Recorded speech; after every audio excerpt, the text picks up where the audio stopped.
Hey, what's up guys? Lightsaber Samurai here. I'm back again with another video, and we are talking again about the PlayStation 3, one of my favorite consoles, especially during the 7th generation for their new IPs and console exclusives. Now, a lot of them came out to be big hits. We got big hits in the 7th generation like the Uncharted series. Heavenly Sword was one of my favorites, but there are a lot of other ones that just kind of went under the radar, and so it is time again to talk about hidden gems for the PlayStation 3. So without further ado, let's talk about it.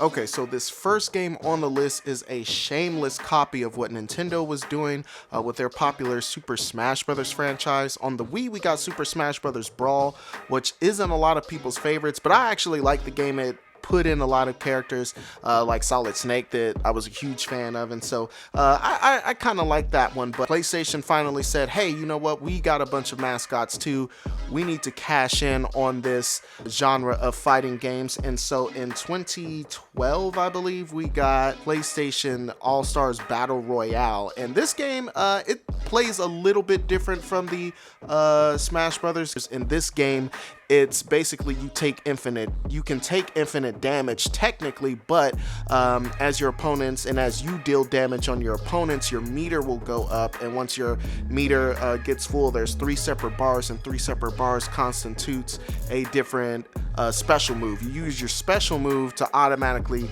knock opponents out of the ring until they respawn, and then it goes over again, and at the end of the match, whoever has the most knockouts, whoever's incurred the most knockouts is the loser, and whoever gives the most knockouts is the winner. So I think that's actually pretty cool. I like that. I like that the fighting mechanics are slightly deeper than Super Smash Brothers, but that being said, they play almost identical. The level design is pretty much the same. This game, while great, I thought that it was a little bare bones though. This is basically just the bare bones fighting game. Also, there are several mascots who are missing from this. You do get Raiden from Metal Gear Revengeance, but missing is Solid Snake and anybody else from the Metal Gear Solid series, which is fantastic. Lara Croft is missing in this game, and she was the mascot on the original PlayStation. Spyro the Dragon is missing, so there's a lot of characters missed opportunities all around, but they did get it right with putting Kratos in there and putting Ratchet in there from Ratchet and Clank, and Sly from Sly Cooper. Nathan Drake is in the game, so all in all, this is a pretty decent game. It's got fantastic graphics, and like I said, the gameplay I like slightly better than the Smash Brothers game, but you can't really compare with, you know, the charm that is Nintendo. So all in all, this is definitely a good game though, and very cheap. This one is still hovering around the $10 mark, and this one may get expensive in the future, and it's definitely worth the purchase. So if you see it, go ahead and add it to the collection. You can also get it on the PlayStation Vita and crossplay on the Vita.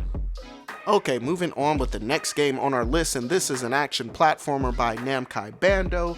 This is Majin and the Forsaken Kingdom, and this is an interesting game. It came out at a time where first-person shooters were the order of the day. Games like Halo 4 and Call of Duty Modern Warfare 3, I think, all came out around the same time, but this takes a totally different approach. Like I said, this is an action platformer that plays a lot like Zelda, like the 3D Zelda games. In this, you play as a thief named Tapio, I think is his name is. He is a thief that can talk to animals, and while it's listening to the animals and the birds, they lead him to this castle and this kingdom that was taken over by these dark forces. And once there, while you're looking for treasure, you stumble upon the guardian of the fortress, the Majin, and together you guys team up to save the kingdom from the grip of darkness.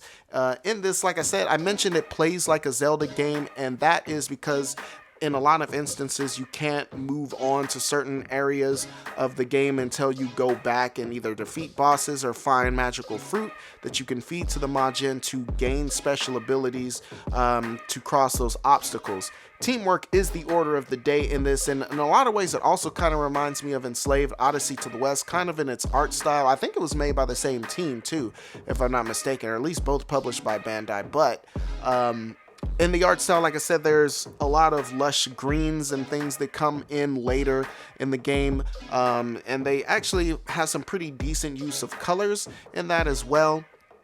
Again, combat is also heavily centered upon teamwork, just like the platforming and the level navigation.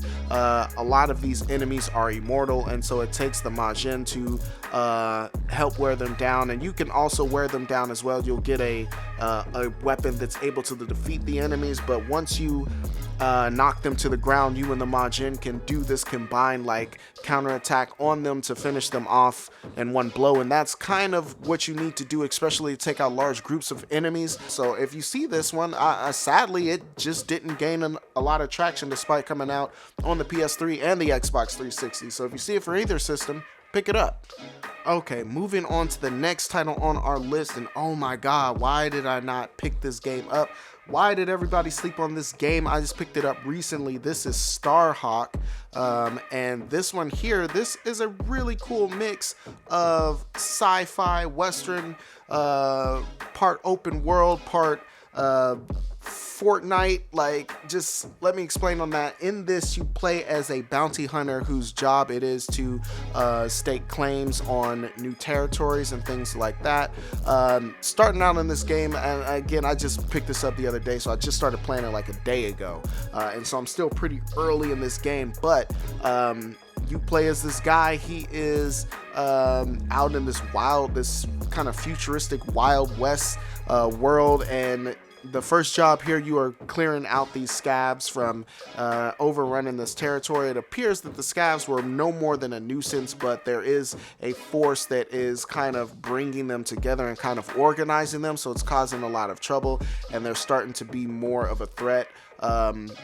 In this mission, I was driving around. First of all, the driving mechanics are cool. You can get on these kind of hover bikes and just kind of thrash around the landscape if you want to. You can shoot from the backs of these things, which is awesome. At its heart, this game is like a third-person action shooter, and the shooting mechanics works fantastic. It's kind of your standard sort of cover-based shooter. The vampire health is there, kind of like a lot of the new mechanics that you saw during that time period, but they all work fantastic. The graphics and the art style is also really good, and it's got a lot of high production values despite the fact that no one bought this game.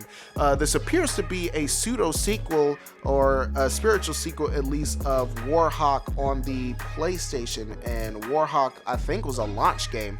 I say that because in Starhawk you get, in the limited edition that I have here, you get a digital unlockable of the original Warhawk game that you can play on PlayStation. I remember that was a really cool kind of 3D shooter as well that took place primarily in aircraft. But this game, let's talk about the building mechanics real quick, because you build up energy you can either get from enemies or you find in reserves dotted around the landscape, and with that energy you can build a variety of constructs. You can build turrets, and you can build a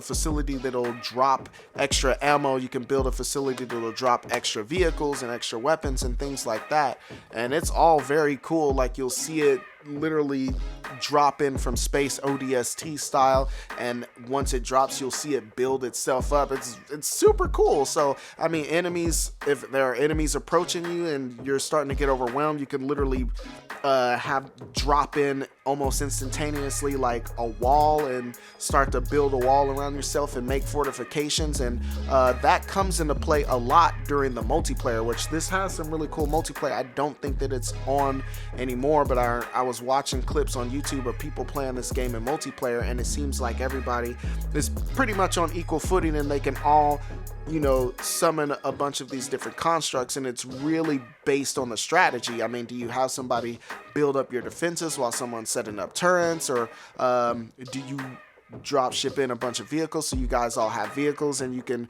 quickly maneuver around the landscape to flank and attack enemies? Like, it's all very cool, and like I said, it's a lot of cool concepts, and they actually did it right so far, as I can tell from playing. If you see this, I can't recommend this game enough. $9.99 is what I paid for it, and this may get more expensive in the future, but who knows. If you see it, go ahead and add it to the collection.